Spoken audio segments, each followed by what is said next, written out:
Tiang dorbar Mekla Legislative Assembly kasi ke ba jong ke song dorbar kalami kejingnya thalanya perang jong umri rang ba okona sama ba ubah George hakabide bat ka isu pynbeit put. Kani kalami adian ba ubah George la Kynnoh ba kasokar ukona sangma kamsim Malaya kenjok tinlang ya ki district council ke hima hakabide ba kejeng pynbeit put. Kat mana kalian okona sama pa ong ba kali kejeng ba George kali ke thok bat ka bayalan bakla ya ke yung dorbar. Reply to SAR question number 3. Yes, A, yes sir. B, sir, the matter will be taken up into consideration by the state government. Honorable Speaker, sir. Yes, from the reply at 3A and B, it can be inferred that the government has gone ahead with the second round of talks for the settlement of the other 6 areas of differences with its counterpart in Assam. But the state government has not yet considered taking on board the stakeholders. So may I know why, sir, as to the government has not considered taking the stakeholders on board before the discussions were set on, sir? Sir, the discussion is a process. It's not an event of a single day. So therefore the process has started. And as the process moves on, we will include, discuss, we will invite stakeholders, we will have public hearings, we'll have multiple meetings. So therefore, sir, the process has started. It's not that we have concluded the discussion. Hence, as this process moves forward, all stakeholders, all different people, public in general, all of them will be consulted, and only then we will move ahead with the discussion. I thank the Honorable Chief Minister for the reply, sir. Why I had raised this question is because in the first phase of the talks, all these things did not happen. And only after the conclusion of the MOU have the Himas and other stakeholders objected to the signing of the MOU and the areas that were given away to Assam by the state government, sir. So I hope, sir, that the Honorable Chief Minister will stick to this particular process that he has already narrated, because whatever we saw in phase 1 was never the way in which the Honorable Chief Minister had stated, sir. Sir, it's sad that the Honorable Member is misleading the House completely. And I can completely say that it's a lie, what he's saying, sir. In fact, the process of the first phase saw multiple stakeholder meetings. For the first time, the ministers and the concerned officials went to ground zero, had multiple public hearings which are on record, not only with just Meghalaya, but even Assam was with us. So, sir, I would ask the Honorable Member to refrain from making such statements which are completely misleading. You're in the House. This is not a press conference that is going on. So be clear about your facts. This is not the way a responsible member should act, sir. In regards to the different members and the stakeholders we've talked to, every single stakeholder has been involved in this process, sir. I cannot say that every individual in the state has been involved, but the concern of the members was saying about the HIMAs. So the HIMAs, the discussion took place in all the relevant areas where it was. District Council, MDCs, all of them were there when these discussions were taking place. Different MLAs, different NGOs, different stakeholders, you name it, sir. I don't have the whole list with me right now because the question was primarily regarding the second phase. So I don't have the details of the first phase but I'm sure we'll get an opportunity and I will share all those details of how many meetings took place and who all and how many people were involved in this. So I would ask the Honorable Member to refrain from misguiding and misleading the House, sir.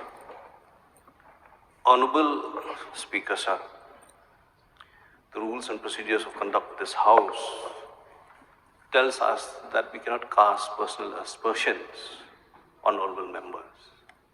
It is expected that the leader of the House refrains from using the word lies and tells the members that we are lying.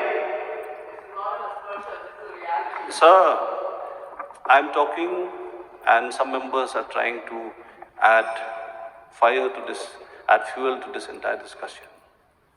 Sir, the Khasi Hills District Autonomous Council had already passed a resolution in the House opposing the MOU. We have letters from Himalayan opposing the MOU. We have people who are up in arms, saying that they don't want to go to Assam. Sir, calling me a liar, it's okay. It's for the people to judge whether I lie or not. I don't want to diverge or go away from the reply that the Honorable Chief Minister has said, that the government will still be considering the stakeholders. It will still be thinking. So when we are moving into this, sir, interrupting an honorable member also is not part of the rule, sir. So therefore, sir. So this is question hours. My point is that. I think we not be reminded of what is question hour and 0 hour. You need to be policy. reminded. That's the So why is the Honorable Chief Minister annoyed? Why is the Chief Minister annoyed? Sir, So calling me sir, a liar I would in the request, first sir, instance, calling me a liar in the first instance. Please put a sir, question. the honorable I'm getting member, to the point. I'm getting. sir, and I will give a very I will detailed request reply to the Honorable him. Chief Minister to But kindly ask show him to please patience. give a special question, sir. Sir, Please put a question. Supplementary. I'm coming to that, sir, because aspersions were cast and Honorable been member, called this a is a liar. question So hour, I need so to please put a clarify, sir. question. Yeah. So therefore, sir, I would request the government that at least last time we had asked for the draft MOU on the floor of the House to be circulated, that was not done, and many areas have been lost. So at least this time, sir, second round, at least take us as a House into consideration and at least circulate the areas first so that at least we can have a thorough discussion and see the ground realities before the government goes ahead with the second round and finalizes the other MOU, sir. Sir, the honorable member has been mixing a lot of words and trying to bring out emotions into this entire thing. I understand it is an emotional subject, there's no doubt about it. But the fact is, why I said he's misleading the House and lying about it is because he said that the stakeholders were not consulted.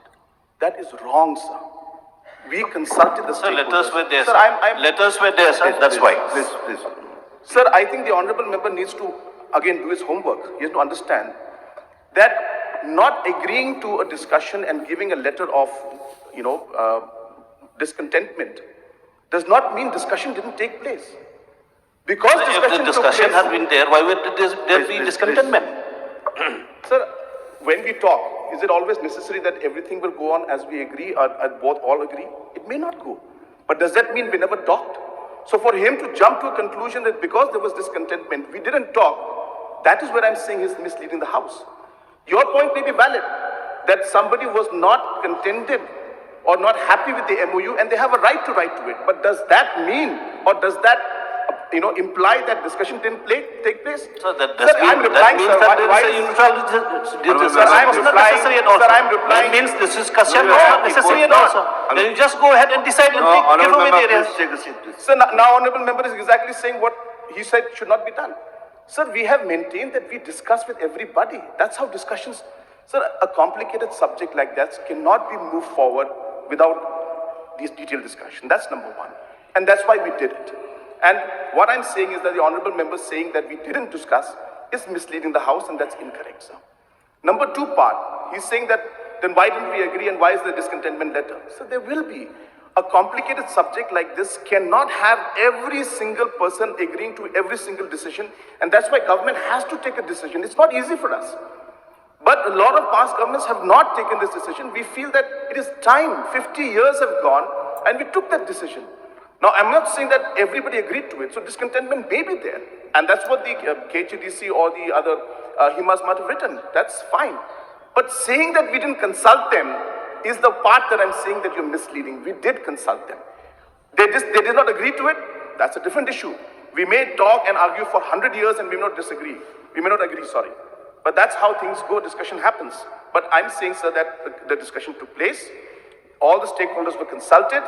Many rounds of discussion took place, and similarly, even in this second phase also, which is again a very complicated area, we will again have discussions with the stakeholders, and again, we might not have everybody agreeing to everything, but that's the nature of discussion, and that's the reason why solutions could not come out in the past, because there were a lot of divergent views, And the only way to bring consensus is to try to talk and try to figure out and then ultimately move ahead with what is in the best overall interest, which may not be agreeable to everybody, but in the larger interest of the state and the people, we have gone ahead, sir. And in the same manner, this phase also we will have discussions.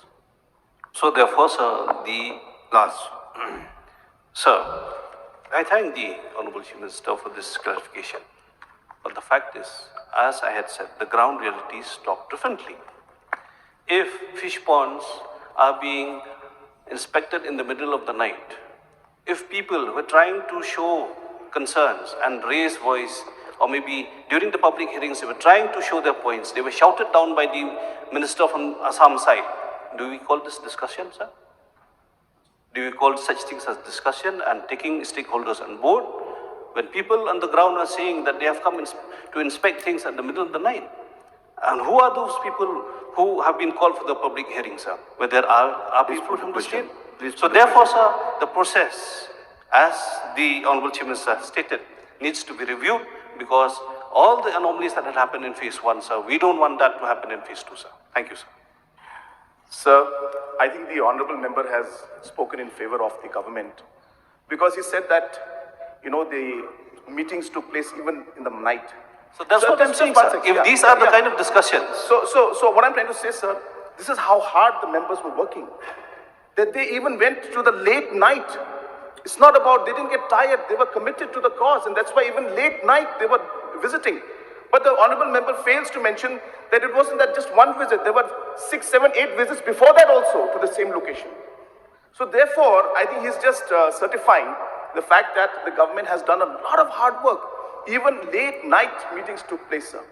So therefore, it's not just that one meeting, sir. He mentioning about that one meeting that happened to be late night, but that's because the area is big, complicated, we had to move on. Multiple meetings took place. He's mentioning about that one meeting, but before that, many meetings took place, sir, for that area also. Number 2, sir, I also would request, so this is important, why? Because I know a lot of members would like to participate in this. This is a sensitive issue. I don't want anybody to play politics in this. This is not an issue to play politics. Please remember that.